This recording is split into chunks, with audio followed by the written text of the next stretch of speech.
Guys, I'm worried, and I'm going to tell you exactly why. I think we're going to see more stock and crypto market capitulation coming up very soon from retail traders. The bottom is not in yet, and here is exactly why I think this. Now, I'm just going to make this one relatively quick, actually, and I'm going to start off with an article from CNBC, but actually I can't really see it. I've lost my browser. So here we go. Let's jump in, have a look at this. Retail investors haven't dumped this much stock since March 2020. This is something that we're seeing, and this is actually a report from JPM. I can't see it here, unfortunately, which is actually really, really rather annoying. But we're just looking at how much retail investors are dumping stock. So there is an element of capitulation, which is pretty much what everybody is talking about.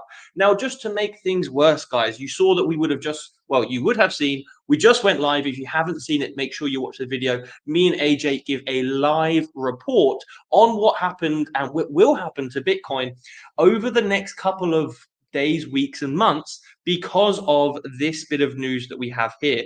Unemployment rate has actually dropped. Now, this is crazy in an element, or I should say in an environment where we want to see unemployment increase. Unemployment increased means that we have less people earning money, less people spending money, and less people kind of making the economy good in the US, you know? So obviously the more people earn, the more people spend. This is very good. This is a circular economy. Now, basically that causes inflation to a slight degree because there's so much money always just, being moved around. So everyone's rich because you're making loads of money and you're spending it. And if someone's spending it, that means you're earning it. So the Fed want to stop this, right? This is why they increase the interest rate. They stop you from borrow. No, yes, the interest rates. It's called the Fed fund rate. So they encourage you to stop borrowing because it's more expensive. So you stop spending money. And also it encourages you to save because the banks offer a higher interest rate. So this is what they want. But unemployment is going down. The economy is looking good. And so we get more chance of the Fed being more severe and more aggressive for a longer period of time. Now, what I want to show you about capitulation, there is some worries though about this whole capitulation. And this basically just means when everybody panic sells, that's what capitulation is, where you just see everyone be like, oh, get me out of this. And so that is something that you need to remember. Okay, keep that. I want you to envisage that every time you hear the word capitulation. So I want to show you this here. So pundits overwhelmingly envisaged much more downside until we hit capitulation. Famous phrase for basically panic selling. It's a bit like a run on a bank, where everyone's like, let me get my money out. So yes, capitulation is most common end to bear market. So it's often a very good indicator of when everybody is selling. And in fact, we can look at, March 2020 when everyone just panicked and everybody sold everything. Prices went through the floor, stock markets dropped by 40%, and then things started to recover because it was the end of that mini bear market. I say mini, not because it didn't drop by a lot, but just because it didn't last very long. It was a flash crash.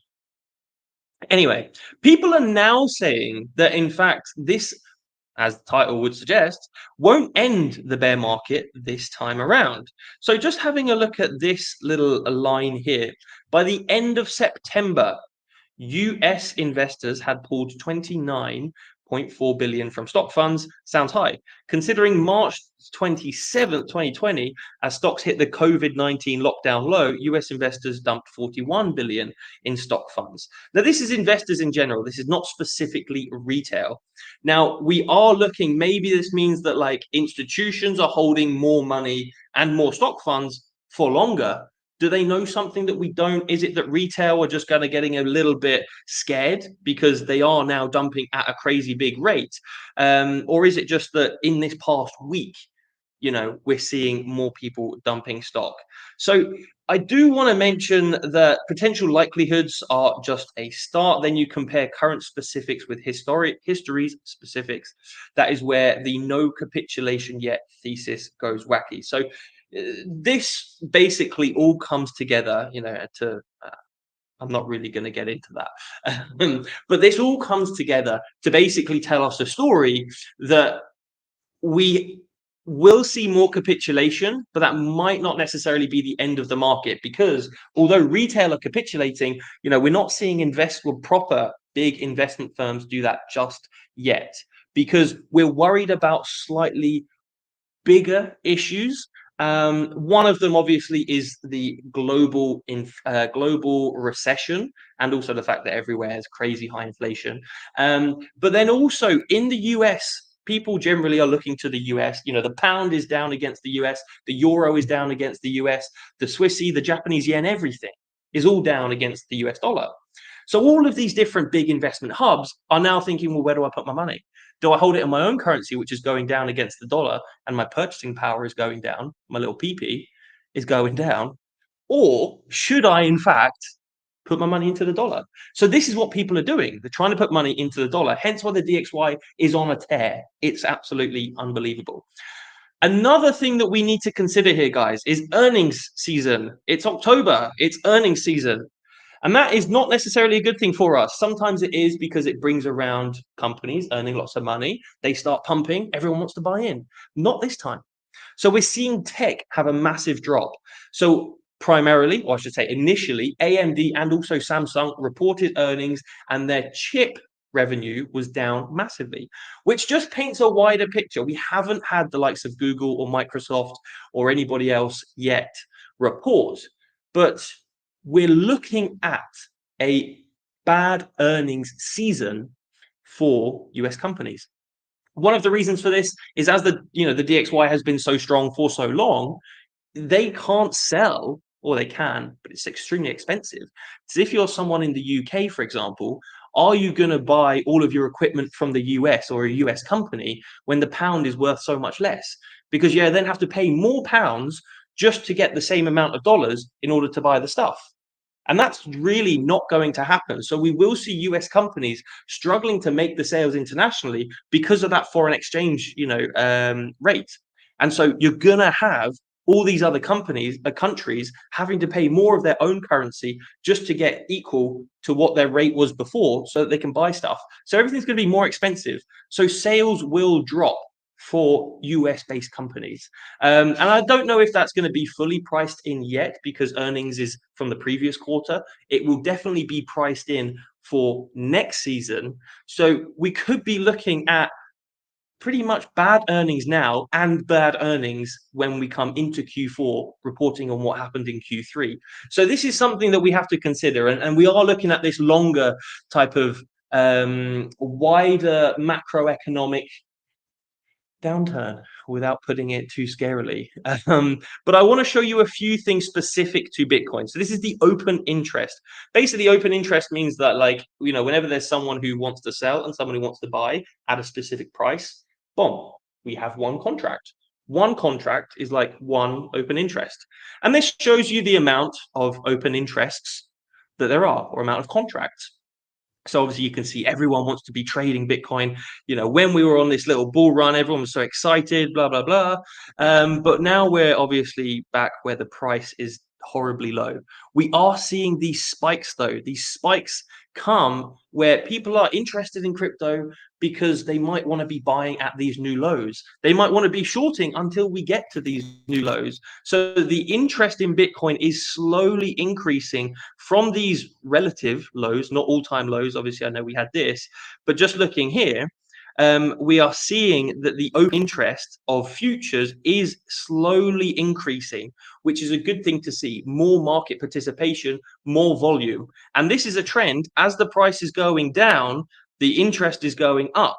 So we're going to see more people buying at these lower prices, which I will hang on. Well, this hasn't really gone the way I wanted it here. No, I wanted to show you this. So like I said, more market participation as the prices get lower. Have a look at some of this data. So this is the Bitcoin dollar spot. And this is basically an order book, So this is what I did, order book, blah, blah, blah. You can find a little bit, a couple more precise, should we say, options or bits of data, but this works relatively well. So we can forget, the Bitstamp, Gemini. Just look at the total. So you can see the amount of Bitcoin that people are looking and hoping to buy gets much, much bigger as the prices go down. So these are orders that people have ready. And so I'll just go, get rid of this. See you later.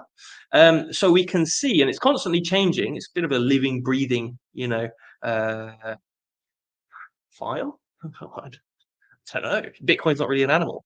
But anyway, as we're coming down, as the price is going lower, more and more people are looking to be buying Bitcoin. We have these orders coming in.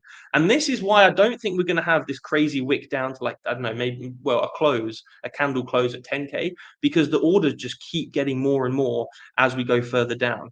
And actually, I think this is why. Let me have a look at some more data here. So I'll go on to that 100. There we go.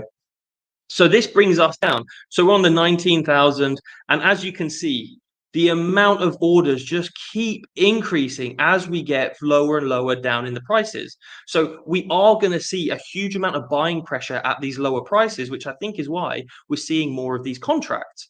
And we can have a look again here at the Bitcoin USDT. So this is just on, the tether. And again, we'll get rid of this. See you later. It's the same story, guys. This one, and this does only go down to 13,900. But look, 30,000 Bitcoin that people have buy orders for already. So people are anticipating buying at these levels. This 14K level is something that people keep discussing. And there's no wonder, because we see all of this data. Look, 15,100, not really too much interest. So a lot of people want to be buying at 15K Bitcoin. This is something that we should be looking at. And I'm just going to paint you a small picture here. Let me do this. So looking at Bitcoin balance on exchanges. So the balance is this green stuff, which is good. As the price kind of still lingers around about these low levels, people are taking it off, which actually is a good thing. I think it's a good thing, because I think it's going to show us that we're actually having more people buy Bitcoin at these relatively new, lower prices. 20K. 20K is relatively really low, considering people were YOLOing in at 65,000 10 months ago. Absolutely insane. But, we are seeing, so obviously, whenever there's a crazy event, people put the Bitcoin on exchange, they want to sell it. Typically, this decrease means that people are buying it and taking it off of exchange so that they can hodl it, which is what we want to see. And I think we're going to continue to see this as we go along. Anyway, the whole reason why everyone's worried about this whole capitulation stuff is because we are seeing the unemployment rate drop, and we're seeing this. I opened this up, I think it was yesterday. So I'm going to refresh this now and see what we're at. But 72.6%, what's the percentage of us having a 75 basis point hike? It is 79% chance of a 75 basis point hike. So this is it. There is not going to be a Fed pivot. There is only going to be more pressure on the US economy for longer, and we will continue to see the Nasdaq print numbers like this, and we'll continue to see Bitcoin and pretty much all the markets print more numbers like this. So, guys, I have nothing good to say to you apart from thank you very much. Really happy that you have joined, but it's unfortunately a very sad picture that we're painting. Anyway, thank you very much, guys. Appreciate your time, and I hope that you enjoyed the video. If you did, smash the like button and subscribe to the channel. Thank you very much.